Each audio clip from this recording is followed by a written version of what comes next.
Welcome back to my channel. ഇന്ന് നമ്മളുള്ളത് റിയാൽ സീസണിന്റെ ഭാഗമായിട്ട് നിർമ്മിച്ച ബോളിവാൾഡ് വേൾഡിലാണ് കേട്ടോ. വെറും 82 ദിവസം കൊണ്ട് 12 ഹെക്ടേഴ്സിലായിട്ട് 2022 നമ്മുടെ ഈ ഒരു ബോളിവാൾഡ് വേൾഡ് കൺസ്ട്രക്ട് ചെയ്തത്. Britain, India, Asia, Mexico, France, the Levant, China, America, Spain, Italy, Paris, Greece, Japan, Morocco, Iran, Iraq, Saudi Arabia, Africa, Turkey മുതലായ 22 കൺട്രീസ് ആണ് ഈ ഒരു ബോളിവാൾഡ് വേൾഡിലുള്ളത്. A journey through diverse civilisations എന്ന് തന്നെ വിളിക്കാം. Evening 4 o'clock തൊട്ടിട്ട് ഇവിടെ ഓപ്പൺ ആയിരിക്കും. ക്ലോസിംഗ് ടൈം വരുന്നത് മോർണിംഗ് 1 AM ആണ്. എൻട്രി ടിക്കറ്റ്സ് നമുക്ക് vbook.com വഴി ഓൺലൈനായിട്ട് ബുക്ക് ചെയ്യാവുന്നതേ ഉള്ളൂ. വർക്ക് ഡേയ്സിലാണെങ്കിൽ പെർ ഹെഡ് 29 റിയാലും വീക്കെൻഡ്സിലാണെങ്കിൽ പെർ ഹെഡ് 58 റിയാലും ആണ് ടിക്കറ്റ് ചാർജ് വരുന്നത്. 5 വയസ്സിന് താഴെയുള്ള കുട്ടികളാണെങ്കിൽ അവർക്ക് ഫ്രീ എൻട്രി ആയിരിക്കും കേട്ടോ. പിന്നെ ഇത്തവണത്തെ റിയാദ് സീസൺ സ്റ്റാർട്ട് ചെയ്തത് കഴിഞ്ഞ ഒക്ടോബർ 13 അത് അവസാനിക്കുന്നത് ഈ വരുന്ന മെയ് 3 അപ്പോൾ വിസിറ്റ് ചെയ്യാൻ താല്പര്യമുള്ളവർ ഈ വരുന്ന 3 മുമ്പ് പോവുക. സീസൺ കഴിഞ്ഞാൽ ക്ലോസ് ചെയ്യും. ഇവിടെ ഒരുപാട് കാര്യങ്ങൾ എക്സ്പ്ലോർ ചെയ്യാനും എക്സ്പീരിയൻസ് ചെയ്യാനും ഒക്കെ ഉള്ളതുകൊണ്ട് തന്നെ പോവാൻ ആഗ്രഹിക്കുന്നവർ ഒരു 6 o'clock മുമ്പായിട്ടെങ്കിലും എത്തിച്ചേരാം. ഞാനത് പറയാൻ കാരണം ഞങ്ങൾ ഒരുപാട് ലേറ്റ് ആയിട്ടാണ് എത്തിയിരുന്നത്. അതുകൊണ്ട് തന്നെ പല കാര്യങ്ങളും ഞങ്ങൾക്ക് മിസ്സായി പോയിരുന്നു. ഞങ്ങൾ ഇവിടെ എത്തിയത് ഏകദേശം ഒരു 7 o'clock ശേഷമായിരുന്നു. അതുകൊണ്ട് തന്നെ ഈ ഒരു ലാർജ് ഏരിയ കവർ ചെയ്ത് വന്നപ്പോഴേക്കും ക്ലോസിംഗ് ടൈം ആയിട്ടുണ്ടായിരുന്നു. സോ ലാസ്റ്റ് ഏരിയയിൽ വന്ന 3-4 കൺട്രീസ് ഒന്നും നമുക്ക് എക്സ്പീരിയൻസ് ചെയ്യാൻ പറ്റിയില്ല. എന്നാലും മാക്സിമം ഏരിയ കിട്ടിയ ടൈം കൊണ്ട് നമ്മൾ കവർ ചെയ്തെന്ന് തന്നെ പറയാം. 2 റൈഡും 1 ഷോയും 1 സ്കൈ ഡൈവിംഗും ഒക്കെ നമ്മൾ കംപ്ലീറ്റ് ചെയ്തായിരുന്നു കേട്ടോ. ഇവിടെ മെയിൻ ആയിട്ട് എക്സ്പീരിയൻസ് ചെയ്യാനായിട്ടുള്ളത് വെനീസ് ബോട്ടുകൾ, theatre shows, cable car, adventure rides, dolphin shows ഇതൊക്കെയാണ്. പിന്നെ വരുന്ന ഇതുപോലെ ഓരോ കൺട്രീസിന്റെ കൾച്ചറും ട്രഡീഷനും ഒക്കെ നിലനിർത്തിക്കൊണ്ടുള്ള പ്രോഗ്രാംസ് ആണ്. ഇവിടെ നമ്മൾ എക്സ്പീരിയൻസ് ചെയ്യാൻ ആഗ്രഹിക്കുന്ന റൈഡുകളായിക്കോട്ടെ, ഷോകളായിക്കോട്ടെ, അതൊക്കെ നമുക്ക് പ്രീ ബുക്ക് ചെയ്യാനായിട്ടുള്ള ഓപ്ഷനും വരുന്നുണ്ട്. ഇപ്പൊ ഈ കണ്ടുകൊണ്ടിരിക്കുന്നത് പാരീസ് ആണ്. ഭയങ്കര റിയലിസ്റ്റിക് ആയിരുന്നു കേട്ടോ. അത് ഒട്ടും തന്നെ ആർട്ടിഫിഷ്യാലിറ്റി തോന്നിക്കാത്ത രീതിയിലാണ് ഇവിടുത്തെ each and every countries set ചെയ്തേക്കുന്നത്.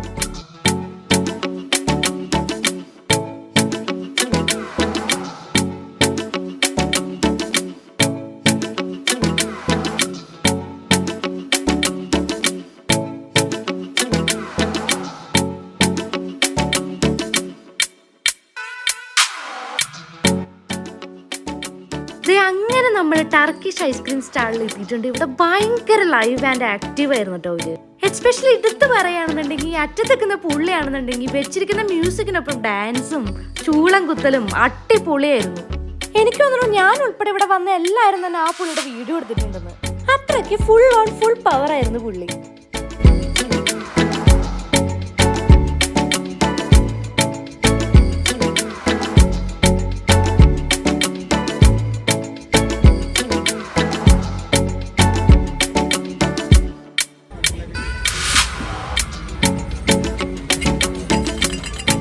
പിന്നെ ഈ ഒരു സംഭവം ഇതെന്താണെന്നൊന്നും എനിക്ക് ആദ്യം മനസ്സിലായില്ല. കുറച്ച് കഴിഞ്ഞ് കണ്ടപ്പോഴാണ് മനസ്സിലായത് ആള് ചായ വെക്കുന്ന ആളാണ് അവിടെ. പിന്നെ ഇപ്പൊ ഈ കാണുന്നത് നമ്മുടെ സ്വന്തം ടർക്കിഷ് സോപ്പുകളാണ്. പിന്നെ മെയിൻ കാര്യം പറയാൻ വിട്ടുപോയി. നമ്മൾ ഈദിന്റെ അന്ന് ഈ ഒരു സംഭവം പ്രതീക്ഷിച്ചാണ് അവിടെ പോയത്. പ്രതീക്ഷിച്ച പോലെ തന്നെ കറക്റ്റ് 8 മണിക്ക് ഈദിന്റെ ഫയർ വർക്ക്സ് സ്റ്റാർട്ട് ചെയ്തു. അത് അവിടെ നിന്ന് ലൈവായിട്ട് എക്സ്പീരിയൻസ് ചെയ്യാൻ ഞങ്ങൾക്ക് പറ്റിയിട്ടോ. ഏകദേശം ഒരു 8 മിനിറ്റിന് മേലെ ഉണ്ടായിരുന്നു കേട്ടോ നമ്മുടെ ഫയർ വർക്ക്സിന്റെ പരിപാടികളൊക്കെ. നമ്മൾ ടർക്കിയിലേക്ക് കയറാൻ നിൽക്കുമ്പോഴാണ് ഈ ഒരു ഫയർ വർക്ക് കാര്യങ്ങളൊക്കെ സ്റ്റാർട്ട് ചെയ്തത്. അപ്പൊ പിന്നെ കാണാനായിട്ട് അങ്ങോട്ട് പോയി. അപ്പൊ ഇനി ടർക്കി ഒന്ന് കണ്ടു നോക്കാം. ഇവിടെ ഓരോ കൺട്രിയിൽ ചെല്ലുമ്പോഴും ഓരോ കൺട്രിയുടെ ബേസ് ചെയ്തിട്ടുള്ള അവരുടേതായ പ്രൊഡക്ട്സ് കാര്യങ്ങളൊക്കെ സെയിലിന് വെച്ചിട്ടുണ്ടാവും. ഇവിടെ ടർക്കിയെ സംബന്ധിച്ചിടത്തോളം ടർക്കിഷ് ലൈറ്റുകൾ, അതും ടർക്കിഷ് ഹാങ്ങിങ് ലൈറ്റ്സ് ആണ് മെയിൻ. അതേപോലെ തന്നെ wall paintings, ceramic pots and crockeries ഇതൊക്കെയാണ് ഇവിടുത്തെ മെയിൻ ഐറ്റംസ് കേട്ടോ.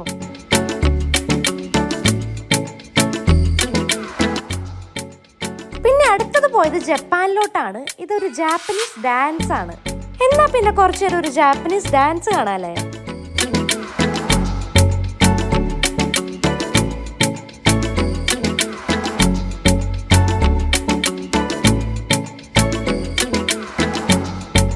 ഇതാണ് ഇവിടുത്തെ ഫ്ലോട്ടിംഗ് മാർക്കറ്റ്. ശരിക്കുള്ള ഈ ഒരു ഫ്ലോട്ടിംഗ് മാർക്കറ്റിന്റെ വ്യൂ വീഡിയോയുടെ ലാസ്റ്റ് പോർഷനിലുണ്ട്.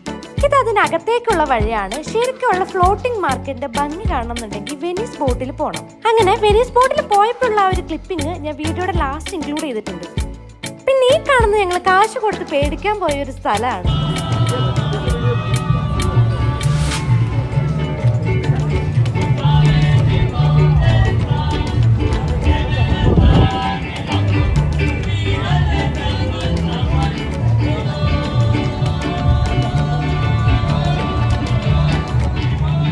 ആ പേടിക്കാൻ പോയ കഥ ഞാൻ വഴിയെ പറഞ്ഞു തരാം കേട്ടോ.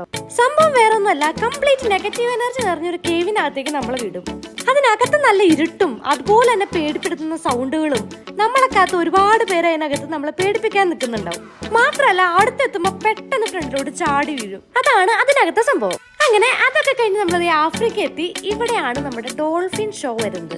ഡോൾഫിൻ ഷോക്ക് കയറാൻ ആഗ്രഹം ഉണ്ടായിരുന്നെങ്കിലും സമയക്കുറവ് കാരണം നമ്മളത് വേണ്ടെന്ന് വെച്ചു. ഷോക്ക് കയറാന്ന് വെച്ചാലും 30 മിനിറ്റ്സ് അവിടെ പോകും. നമ്മുടെ അടുത്ത് കളയാൻ ടൈം ഇല്ലാത്തതുകൊണ്ട് നമ്മൾ നേരെ ഈജിപ്തിലോട്ടാണ് പിന്നെ പോയത്. ഇവിടെ ആണെങ്കിലും ഒത്തിരി കാര്യങ്ങൾ നടന്ന് കാണാനുണ്ട്. പിരമിഡ്സ്, മമ്മി, ഹിസ്റ്റോറിക്കൽ ആയിട്ടുള്ള കുറെ സംഭവങ്ങൾ, അങ്ങനെ ഒത്തിരി കാഴ്ചകൾ വേറെയും.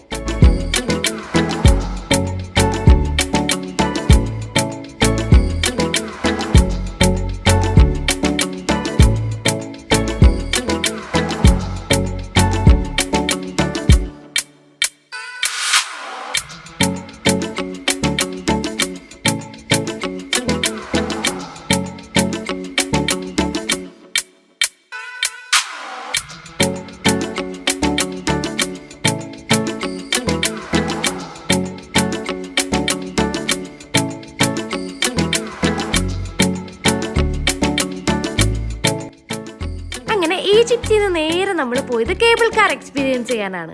ഇതിനകത്ത് കയറിയെങ്കിൽ എന്താണ് ഈ ഡോർ അടയാത്തതെന്ന് ആലോചിച്ചുകൊണ്ടിരിക്കുകയായിരുന്നു ഞാൻ. പിന്നെ എപ്പോഴും അത് അടഞ്ഞായിരുന്നു കേട്ടോ. പണ്ട് തൊട്ടേ ഹൈറ്റ്സ് കുറച്ച് പേടിയുള്ളതുകൊണ്ട് തന്നെ ഞാൻ ഭയങ്കര പാനിക് ആയിരുന്നു. പക്ഷെ പോകെ അത് കുറഞ്ഞു കേട്ടോ. നമ്മുടെ ഈ ഒരു കേബിൾ കാർ ഇപ്പൊ പോയിക്കൊണ്ടിരിക്കുന്നത് നേരെ ബോളി വേൾഡ് സിറ്റിയിലോട്ടാണ്. 1 വേ ആണെന്നുണ്ടെങ്കിൽ പെർ ഹെഡ് 30 റിയാലും 2 വേ ആണെന്നുണ്ടെങ്കിൽ പെർ ഹെഡ് 60 റിയാലും വെച്ചിട്ടാണ്. ഏകദേശം 10 മിനിറ്റ്സ് കൊണ്ട് നമ്മൾ ബോളി വേൾഡ് സിറ്റിയിലെത്തും. 1 വേ എടുത്തവർക്ക് അവിടെ എത്തുമ്പോൾ സിറ്റിയിൽ ഇറങ്ങേണ്ടതായിട്ട് വരും. നമ്മൾ 2 വേ ആയിരുന്നു എടുത്തത്, അതുകൊണ്ട് തന്നെ അവിടെ എത്തുമ്പോൾ മാറി കയറേണ്ടതായിട്ടുണ്ട്.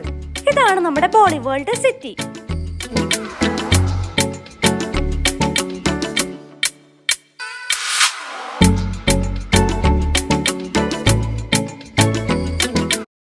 അങ്ങനെ സിറ്റി എത്തി. അവിടുന്ന് കാറ് മാറി കയറി നമ്മൾ തിരിച്ച് ബോളി വേൾഡിലോട്ട് പോയിക്കൊണ്ടിരിക്കുകയാണ്. സിറ്റിയിലും അത്യാവശ്യം തിരക്കൊക്കെ കാണുന്നുണ്ടായിരുന്നു കേട്ടോ. അങ്ങനെ കേബിൾ കാറിൽ നിന്ന് ഇറങ്ങി നമ്മൾ നേരെ പോയത് ഇന്ത്യയിലോട്ടായിരുന്നു. ഇന്ത്യയൊക്കെ ചുറ്റി കണ്ടു. അധികം വീഡിയോസ് ഒന്നും എടുക്കാൻ പറ്റിയില്ല. ഇനി ഒരുപാട് രാജ്യങ്ങൾ നമുക്ക് കവർ ചെയ്യാനുണ്ട്. അങ്ങനെ നെക്സ്റ്റ് പോയത് ഗ്രീസിലോട്ടാണ്. ഇനിയിപ്പോൾ അധികം ടൈം ഒന്നും നമ്മുടെ കയ്യിൽ ഇല്ലാത്തതുകൊണ്ട് വീഡിയോ എടുക്കലൊക്കെ ചുരുക്കി പിന്നെ പെട്ടെന്നായിട്ട് നമ്മൾ ഓരോ സ്ഥലവും കവർ ചെയ്യല്. ഇത്രയും കഴിഞ്ഞപ്പോൾ തന്നെ നല്ല രീതിയിൽ ടയേർഡ് ആയിട്ടുണ്ടായിരുന്നു. കാലൊക്കെ പയ്യെ വേദനിച്ച് തുടങ്ങി. ഇനിയിപ്പോൾ എങ്ങനെയെങ്കിലും ഇത് കംപ്ലീറ്റ് ചെയ്യണമെന്ന് ഒറ്റ ചിന്തയേ ഉള്ളിലുള്ളൂ.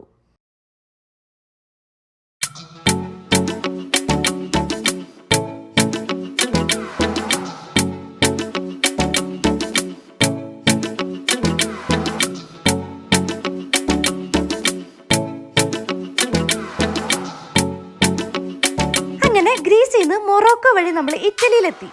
ഇനിയുണ്ട് കേട്ടോ ഒത്തിരി രാജ്യങ്ങൾ കവർ ചെയ്യാനായിട്ട്.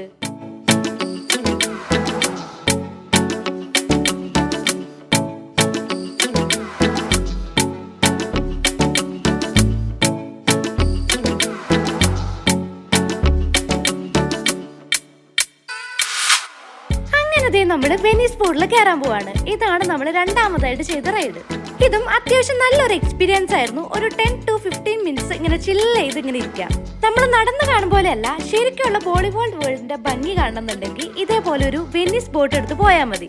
ഈ ഒരു ലേക്കിന് ചുറ്റും ഒരു റൗണ്ട് റൈഡാണ് പറഞ്ഞിരിക്കുന്നത്. എന്തായാലും സംഭവം കൊള്ളാം. നമ്മൾ കണ്ട പാരീസ് ടവർ ഒക്കെ പിന്നെ നല്ല അടിപൊളിയായിട്ട് കാണാൻ പറ്റുന്നുണ്ട് കേട്ടോ. പിന്നെ ഇതാണ് ഞാൻ നേരത്തെ പറഞ്ഞ വീഡിയോയുടെ എൻഡിൽ കാണിക്കാന്ന് പറഞ്ഞ ഫ്ലോട്ടിംഗ് മാർക്കറ്റ്. ഇതൊക്കെയാണ് നമ്മുടെ ബോളി വേൾഡിലെ വിശേഷങ്ങളും കാഴ്ചകളും. ശരിക്കും പറഞ്ഞാൽ ഈ ഒരു 10 മിനിറ്റിന്റെ വീഡിയോയിൽ ഒതുക്കാൻ പറ്റിയ കാര്യങ്ങളല്ല അവിടെ ഉള്ളത്. ഇനിയുണ്ട് ഒത്തിരി. അപ്പൊ വീഡിയോ ഇഷ്ടപ്പെട്ടാൽ ലൈക്ക് ചെയ്യാം, നമ്മുടെ ചാനൽ ഒന്ന് സബ്സ്ക്രൈബ് ചെയ്ത് സപ്പോർട്ട് ചെയ്യാം.